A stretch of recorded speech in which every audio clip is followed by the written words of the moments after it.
Hello and welcome to the Principal Liner Notes podcast. This is Sean Gaylord, and I'm so grateful that out of all of the podcasts that are out there that you have pressed play and download on this, and I'm so grateful that you're here. And I'm even more grateful that I have a guest and a new friend that is visiting our podcast today, and that is Pam Gunther. She is the CEO and founder of Fit and Fun Playscapes. And I'm so grateful that she is here. We just had a great conversation before the podcast started. And I know that we're going to have a great conversation.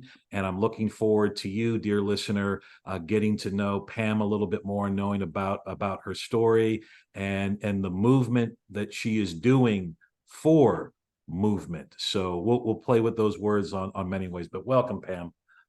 Thank you so much, Sean. It's so great to be here. Wonderful. Let's just get moving. I feel like and I worked out this morning, and I feel like I need to start working out now, because I'm with somebody who really believes in the power of movement. So what is it about your journey that got you to this point and got you to doing the good work that you are doing for movement in the schoolhouse? I think what got me to this point is a couple different things. One, I'm a very creative person. I don't know if I told you this, Sean, but I'm an architect. I'm actually a registered architect. And so I always, obviously have that creative mindset, but really the impetus for starting Fit and Fun Playscapes was an experience I had with my son as a parent. And so my oldest, who's now almost 22, when he was entering school, a couple things happened. One, I joined the PTA like most new moms. He's our first child, and it's a very small school district. It's a K through 12 campus right in the Hudson Valley of New York, and it's 60 kids per grade. It's just like this little pocket in New York. Everybody thinks New York. If you live in New York, you live in the city, but it's about an hour north of the city. So the principal knew everybody, and she knew I was an architect. So as she was talking to the parents in the PTA, asking who wanted to be involved with the playground committee, I thought about it, but she was like, "How about you, Pam?" And I was like, "Okay, like child entering kindergarten, of course, shiny, yeah, I'll help."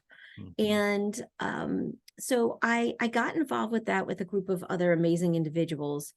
And the first project we were going to do, they put blacktop onto the the existing blacktop, and then they did some other areas that the grass never grew on, so they put blacktop on that. She wanted games out there, and the way that the kids get to school, the bus kind of comes along the edge of the playground, and they would walk across the playground into the door, into like the side door. So she wanted some sort of lanes there to keep them on track. And I absolutely loved it. I loved it from the creative perspective, but if you've ever volunteered, and as a principal, I'm sure you have, it thins out after a while. So we first of all, we had these great ideas, and then when we went to buy these stencils to do these things like hopscotch and foursquare, and I'm talking like we didn't want to just do white lines down on the ground. We wanted color, and I think we did a seahorse hopscotch and a rocket and lots of colors. Foursquares, all the squares filled in. We couldn't find anything that we liked, so we ended up doing it by hand. And the first day you get like 20 people there, and then the second day you get like 10. And the third day it's you and your besties out there. You're just, you're painting, you're pushing through. And it was all worth it when it was done and the kids came across. And to see that expression of pure joy come on their faces, it was lightning for me. It was like, oh my God, this is awesome. Yeah. The architecture I did wasn't really like design per se. I am a product of the 90s, so the economy was not so good early in the 90s, and so I went into real estate consulting and facilities, and it was a lot of spreadsheets. So this was a great creative outlet for me.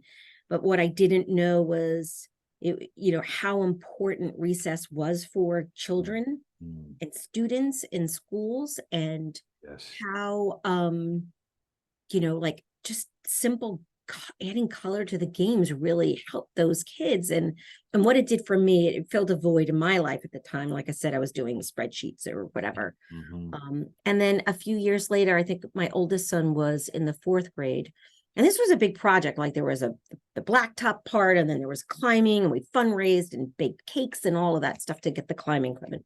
Very expensive. And then my oldest son was diagnosed with ADD in the fourth grade. Mm-hmm. And I started to learn about the options to help manage that. Mm-hmm. And I was just kind of like the parent that didn't want to go right to medication.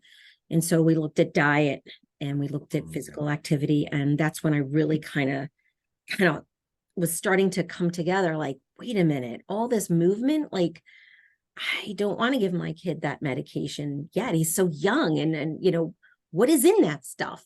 And I just really spoke to him and encouraged him to get out and run and exercise and all that stuff. I remember his fourth grade teacher saying, because we were talking about him not finishing assignments and then withholding recess to finish it, not to punish, but to finish. Mm-hmm. And we all came together, like, just that he needs to run. He needs recess, and don't hold it back, because you're not going to get more out of him if you withhold the recess. Right. You'll get less. He's doing the best he can to hold it together in the classroom, and he needs that time to just to let go and run around and have fun.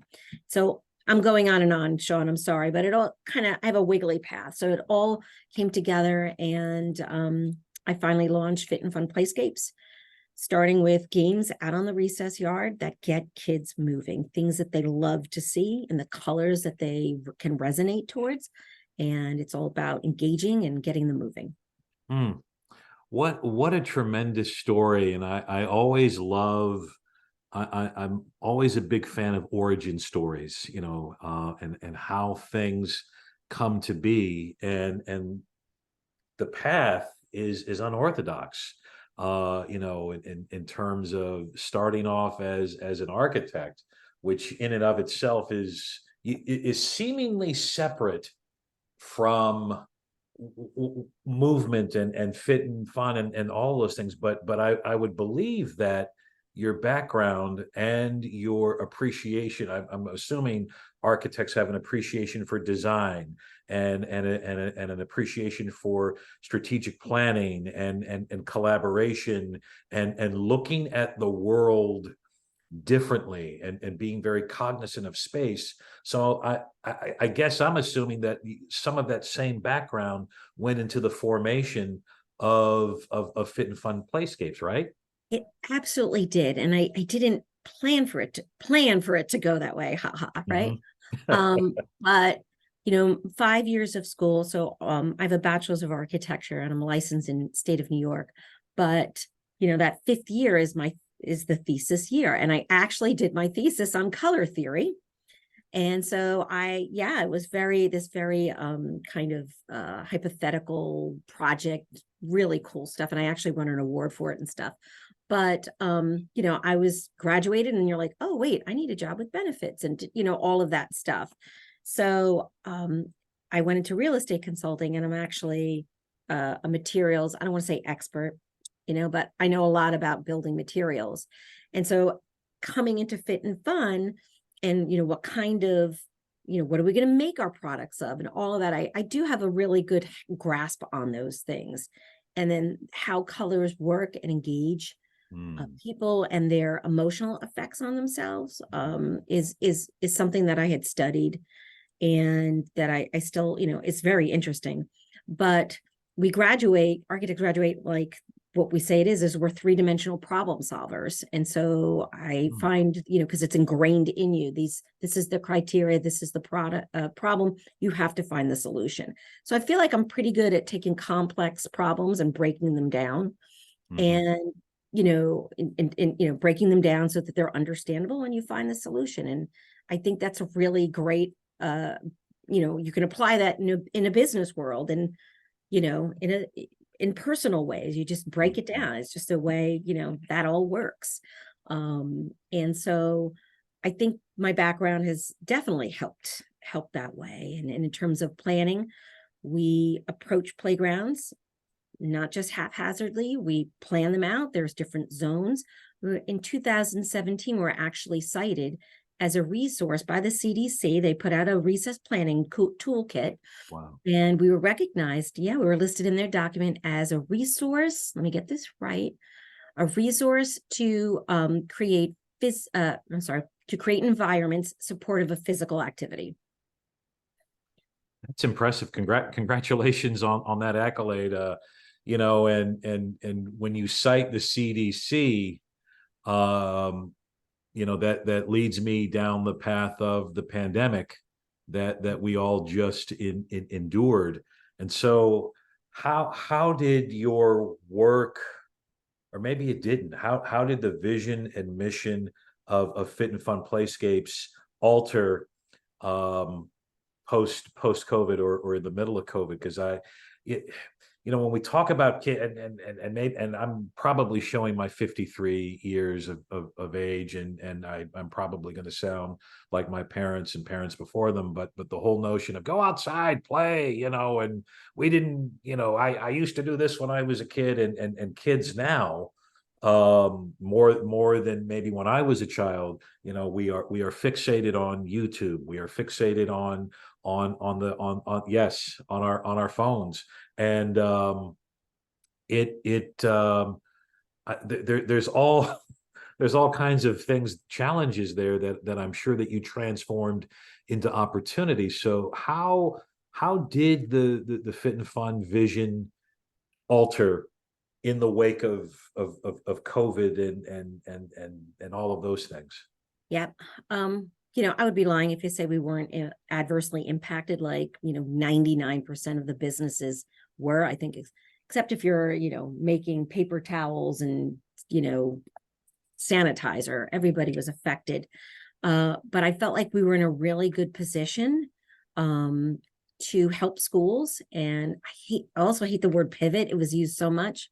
Like, I just pivot. But we pivoted, right? Yeah. And but we pivoted to something that we've been selling the whole time. We just had to, pitch it a little differently, and just, make our the school environment understand how we can help. And that is, you can have recess, you can have physical education at a time when they didn't want to do it. They were forbidding schools, districts, counties, states to have physical education. We're like, whoa, you can still do these things. Look at what we have, or just, chalk it out on your own. And, you can't not provide that, because I know what that would have done to my child, let alone someone who's he's have a good weekend. Totally cool. We do half days on Fridays in the summer. Nice. And so, even the neurotypical kids were not going to be able to really handle that. I mean, as adults, we couldn't handle that inactivity. So we just did a lot of marketing of like, hey, you can still do this, and we are here for you. We put up a lot of free resources, and we just stuck to our core mission, which is to bring games and activities to get kids moving in a very purposeful way. And I think they really saw that. Our outdoor products, we have outdoor, indoor, and portable products. Our outdoor ones really did well. And we, innovated new ideas as well. As a business owner, that's what you do. You still go forward. You have to figure it out. I've got my family, they come first. My work family comes second. And they, we all needed to do what we had to do. So for the principal or the educator or school leader that is tuning in to this podcast, they may be saying, hey, wow, I believe in movement. I think it's important for kids. Sure, recess is fine, but I've got to deal with and I hate this term, learning loss. I've got to deal with test scores. I don't have time. I don't have resources, Pam. Yeah, sure. So what is your pitch to that leader that may be thinking and or even saying those things as they're listening to you? How do you how do you compel them to kind of view and consider your product and your services? I would say this. Well, and there's a couple of different ways I can explain it. I'm in the architecture mode right now because you had me, I was going there. So Yeah. it's like building a house, right? You Mhm. can't build a proper house without the right foundation. Okay. It's one's physical, which is intrinsically tied to their mental health, right? You have to have those in place. You can't cram academic down a child or anyone, even in person. You can't absorb those learning skills and conduct yourself like that and Mhm. focus and pay attention. I mean, as adults, we're better at focusing and all those things, most of us, right? I still struggle with that sometimes, but you expect a student, a child to sit in the desk now more than ever and absorb all these skills that they've missed, and going forward, that's not going to work. What whoever's asking for that, that's really not achievable. And the pressure that it puts on a child, I've seen it firsthand with my own children, what it can do. And I think that, that's just from my perspective. I understand the pressures on the schools. Absolutely. We talked to customers.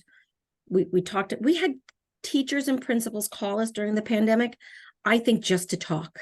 They weren't looking to purchase Mhm. anything. They were overwhelmed, alone, and we were a happy, maybe side distraction. But I think that where we fit and where we can help those schools is to help them understand that if you take that out of the equation, you're doing your students a disservice, because they need that. There's science behind it. It's not just Pam talking about her company and her products. There is multiple, numerous, pervasive studies that show how long a child of certain ages can sit Mhm. and absorb, and then after a while it turns off and they need a break. So these are not new studies. And teaching is a hard subject. I couldn't do it. I couldn't do it. But I feel like the things and the products that we have, it's not going to answer or solve all these issues. We're just like another tool in that belt, Sean, Mhm. to help the students and the student environment at the school environment. Because the way that we do these things, we're not just doing sit-ups and squats, and we're doing it in a colorful, fun way. We're not just doing, black and white hopscotch outside. It's, a dragonfly or a daisy hopscotch, really, graphics that engage kids. Before the pandemic, people that were working in the physical education and physical activity, fitness, wellness fields, our biggest problem was they're on their digital devices too much. Mhm. And then obviously the pandemic, but now post-pandemic, it's kind of both. It's the residual of the pandemic.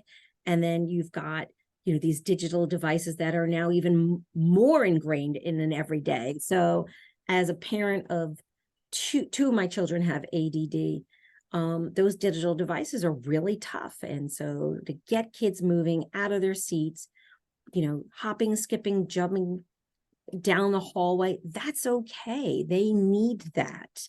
That's part of their chemistry to regulate, Mhm. um, to get that, those wiggles and out of their little growing bodies, and get them back, in a state that they can really pay attention and listen and engage in the classroom. So what are some of those products that you do offer, and how do you specialize them for the needs of the school and the needs of the kids? Yep. So we have our outdoor reusable stencils. So things like I talked about mostly here, hopscotch, foursquare, but we've got about 70, 80 other games. Mhm. We have pathways outside, sensory-based pathways, as well as activity trails and, basketball, foursquare, some classic games as well. We also had taken those concepts because we kind of started out in recess, and we transformed those into what we call our super stickers. And those are decals that go on the hallways for sensory hallways and things like that, and brain breaks. A lot of teachers use those for our decals for calming corners Mm. and SEL areas and graphics, things like that. And then we have portable rollout activities that, they can go down, they can go on the go. We do a lot of work with New York City schools. And for example, many of their physical education teachers don't stay in one school. They actually go to 2 to 3 schools. So to have these Yeah.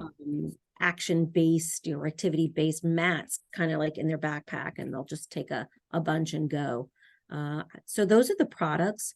I think why we do it a little differently than others, there's a couple of things. One, the products that we use are specific to the nature of schools. They're highly durable. These are not products that you want to buy for your home. It's just overkill. These are built for that school environment. So for our super stickers, we use all 3M products. They're UL listed, they're a Class A fire rating, all Mm. these, I could go on, right? They don't have to be waxed over. When you pull them up, they don't leave that nasty residue that can really just ruin your floors. Our outdoor stencils, we understand you want to use them again and again. You want to do, 5 daisy hopscotch, you use the same one. We Mhm. sell the paint kits to go with that. And then our our portable mats are a very durable material too. And then in terms of their design, we don't just look at graphic, we look at um, research-based and evidence-based practices. When we look at our products, we look at, obviously, I talked about the color impact, Yeah. but also patterns, sequencing, all these different things that come from that research. We not partner, we collaborate with SUNY Cortland Sensory Integration Motor Lab Mm. and a couple of other PE teachers and psychologists to make sure that we understand the science. It's not about who's the best artist. It's about what graphics resonate and do the job that we want them to do without the kid knowing. It's just fun for them. Yeah. And little things like we have our signature white, I have some stickers behind me, Yeah. I noticed that. Yeah. but the signature white border. And it's about, we do that for a reason. It's about visual discrimination. There's some students that are neurodiverse on the spectrum that can't visually distinguish between the floor pattern Right. and the decal. So it's very purposeful. Yeah, and just in doing the research on you and your company, the intentionality Mm. and the compassion that you put into your work. This just isn't some sort of flimsy, ephemeral product. Like, you really think about the whole child. That's very evident to me as a principal. What other research, you mentioned research based and evidence based. So what is some of that research that does support your work and what you're doing for kids and movement? I can't rattle it off my head because there's just so many. Yeah. But the CDC puts out these documents all the time. We were named in the state of Oklahoma, DOE used our stencils for a project called Painted Play Spaces. And I should know, but I don't know the percentage off the top of my head. Okay. But increase in physical activity, they can see that. And so there's just so much of it. A lot of that information is found on our website, but even if I go to my pediatrician, they know physical activity helps kids grow. It's part of their development. And that development leads to their academic success or achievements, however you want to define that. So these are not new concepts at all. We just are able to take that understanding and the intentional, as you say, it's intentional graphic perspective and bring it together so that it works. You know, as I was looking at some of the pictures and some of the things on your website of your products and things, I find that it would be very hard for me not to want to do the daisy hopscotch and play. Do you find like adults when you place your products there and put those the stencils, like they want to play too? Absolutely. One of the first, when we came out with our sensory pathways, one of the first videos that a school sent to us was the principal going down the hallway. I can't remember how many views it got, but it's pure joy. It's just about having fun. That's the surface, but underneath we've snuck all these other, things in there, intentional things in there. We have really seen, we've been around for 12 years, primarily in schools. Just this past year, we launched Fit and Fun Forever for active adults and seniors. Nice. And that includes people of all different abilities and ages. For example, we were with a group in New Jersey about 2 weeks ago, and these are profoundly disabled and medically fragile people, and they move differently than the general public, but they still need those experiences, and their range of motions are different, but there are things that they can do and that they want to do, and they deserve equally the same amount of opportunities to move and have that enjoyment and benefit. So I'm sure you and your team must have a lot of fun with product testing. I mean, you got to test what you do. So, I mean, do y'all, I mean, is there like organized events for that for your team? And hey, let's play and let's try this out, or? Absolutely. Like when I work from my home and even after, I tease, hope my accountant is okay with this, but I would pay my kids to try this stuff out with Legos, Mm-hmm. And boy, did I get a lot of Legos. And my kids did get involved with, a lot of those designs. And now they've aged out, obviously, right? But we do test them out. We do have a lot of, we have factory tours here in Poughkeepsie in our facility. We have our offices, but we make and design, cut, package everything here. Got a small team, 6 to 7 of us, but we get a lot done, and we have tours of people that come through, and we've got stickers all over. I'm looking at, I've got a glass wall. Oops, wrong way. Nope, that's the right way. Yeah, there you go. And so we've got them all throughout the office, even in our packaging and production areas. So that's always fun.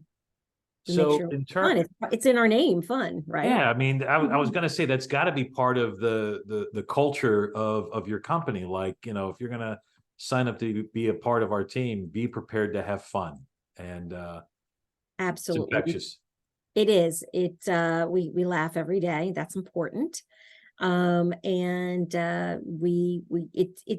we've built offices and facilities here with very innovative, cutting edge technology, but also a lot of fun. So everybody's got stickers around their desk. Mitzi next door, my operations manager, she's got an orange wall with ladybugs. You don't see it, but my wall is yellow over there. And got too many things up on my glass wall to show you, but ice cream cones, things like that. It's definitely part of the culture, and we try to have a lot of fun here, and we do. In terms of expense, is this something that, I mean, is going to break a school's budget? What is it? Let's talk about that. As I know principals that are tuning in are doing spreadsheets in their mind. Oh, absolutely. And that's a great question, Sean. So I, as mom, love to be thrifty. I love options. I like different price points, and that's what we did. So all of our products can be individually chosen. So, for example, jump logs, daisy hopscotch. You can kind of build your own. And then we have discounted packages as well. Mhm. So our price points range, I think our least expensive is probably $24 for some social emotional stickers, decals that can go on the walls. I just had them here. Oh, I'm gonna grab them. Okay, If that's okay. totally fine. You're at home here. So just to give you a scale, right? So, and there's a pack of, I think, 12 in here. Nice. And we've got some desktop social, we call them self-talk, kind of check-in stations. This is our nonverbal version that we've been working on, Mhm. emerging reader version. And then Nice. I think our most expensive product is probably it's a huge US map stencil. I'm gonna say it's about $1,500. So we work with all different types of budgets. We'll send out just this, or we get a lot of large orders from districts, and we have to palletize the products and send them out that way on a 16-wheeler, 18-wheeler, whatever it is. Lots of different options and price points. Oh, I'm not sure when this podcast is coming out, but we're having a sale, back to school sale, August. Can I mention that? You can, because this podcast, today's Friday, the 28th. This will drop Monday on the 30th. Yeah. Okay. So Yeah. we're running a sale. I can't remember the percentages off, but look for it on social media and on our newsletter that we send out. But we're giving a discount on all of our products. That's cool. And how many schools, and I saw that you also have kind of a footprint in parks as well. How many schools and parks uh roughly are you all found in? Our products are in roughly 8,000 across the globe, Wow. primarily United States. Mhm. But we ship often to Canada, Australia, and the UK. We have a project in the Dominican Republic that we're working on. It's a joint partnership, Mhm. and it's with a Christian mission in that area. It's an international mission-based organization. So we're working with them to get, because you think our kids are having a tough time. A lot of other smaller countries are really struggling in school as well. So we're looking to help them.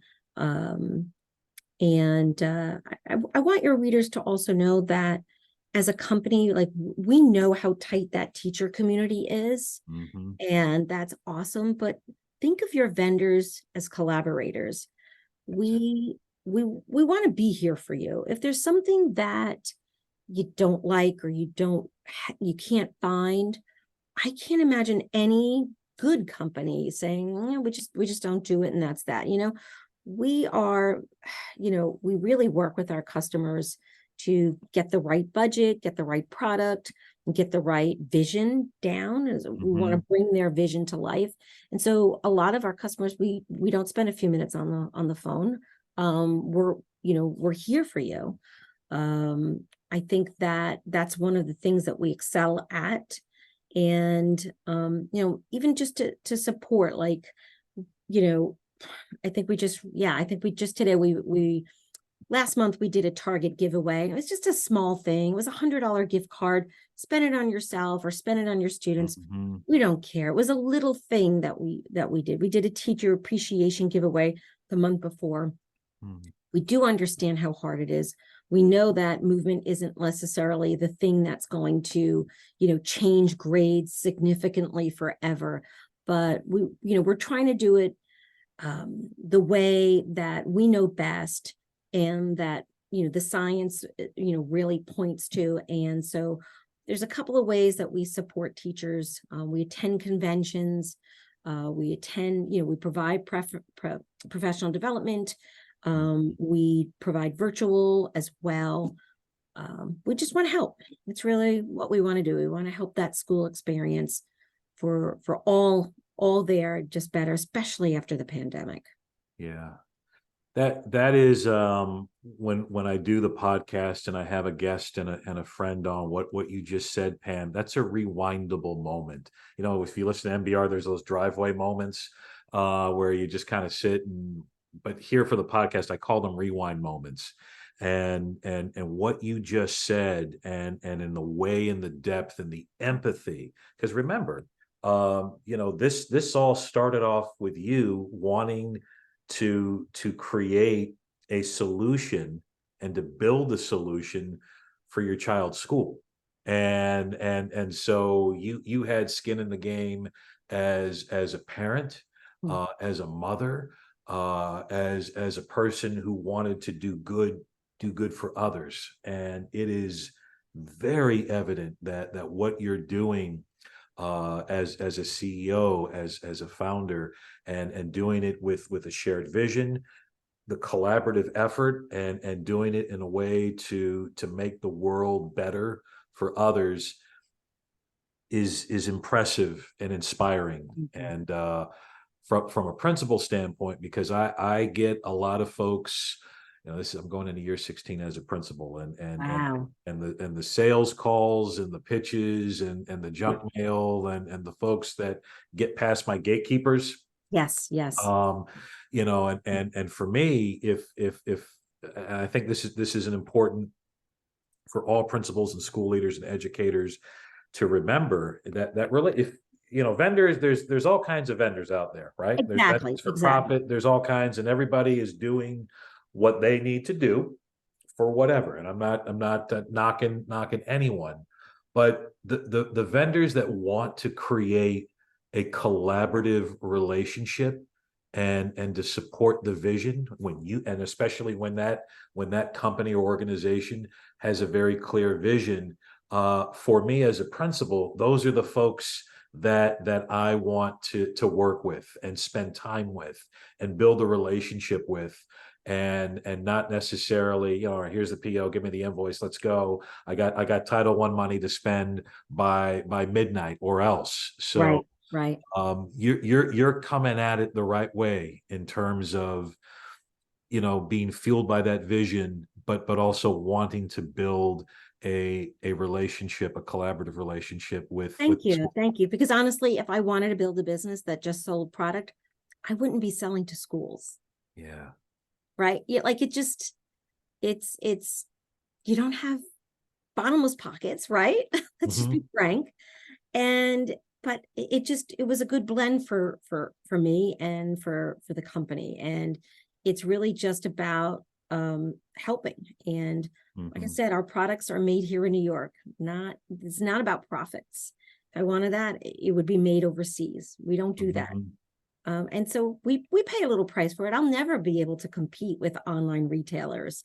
We see it all the time. They purchase like our sensory pathway stickers online, and then we get this call like, "Oh, the feet came and they were this big," and it's like, well, that's because they don't understand. They're just pushing a product. Hmm. They're not in schools. They don't understand that a child's foot is actually more like that, whatever. Yeah. And you can't see it on the little, in the little shopping cart. That happens a lot, honestly, Sean. But Wow. I think, I thank you for elaborating that, because that is really how we come to it, how Hmm. that's who we are as a company. We have a very collaborative environment, and as a parent, of three boys, one who still struggles with some things left over from, as a result of his ADD and his small stature that Hmm. he had to deal with during his school. It's just that it just feels like the right way to approach it. And we want to be, and we want to be our authentic selves. Right on. Pam, what's next for you? What's next for Fit and Fun Playscapes? Um, I touched upon that a little bit. Yeah. We see great success in schools, and there's a lot of work there to be done. But a lot of products and our vision comes from my personal experiences. And so Hmm. as part of the pandemic, my mom really went from being able to snorkel with me and my guys Yeah. to developing myasthenia gravis, and is in wheelchair and a trach, and she's not moving enough. And so last fall, we started talking about that and ways to get her moving in a way that she can. So we've been developing with her and a couple other senior communities products that get active adults and seniors up and moving in a very fun way, in more of a gamification type of concept. And I got to tell you, it's been an interesting process. And I think we're going to bring that into the schools as well, because games are not a luxury. There's Right. all, you're talking about social, emotional, and conflict resolution. Put a board game down. Holy cow, right? So think of life-size board games with people moving around, and then there's a trivia component or bingo component of it. That's a lot of fun. And so we are we're developing those. We soft launched a product called Fit and Fun Forever. And also what we're doing is we were asked to be in our local mall. And so we installed we call it the sensory movement experience in our mall. And Nice. again, these are other ways to get people moving, other places. Mm-hmm. It's part of this in the PE world. It's called a CSPAP, the Comprehensive School Physical Activity Plan. I think I got that all right. You did, yeah. It's the community coming together to bring physical activity and movement opportunities in not just the school, home, school, community. So that's been a really fun experience and little test. We'll see where that takes us.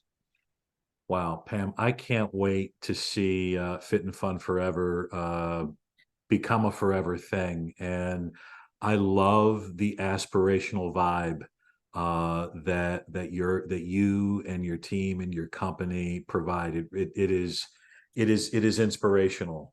For folks that are tuning in, how can they find you? If because frankly, I want to do a road trip and go to New York and go on a field trip and go on I want to tour your company. But if folks are unable to do that, or if I can't get up there, how can folks find you and connect with you?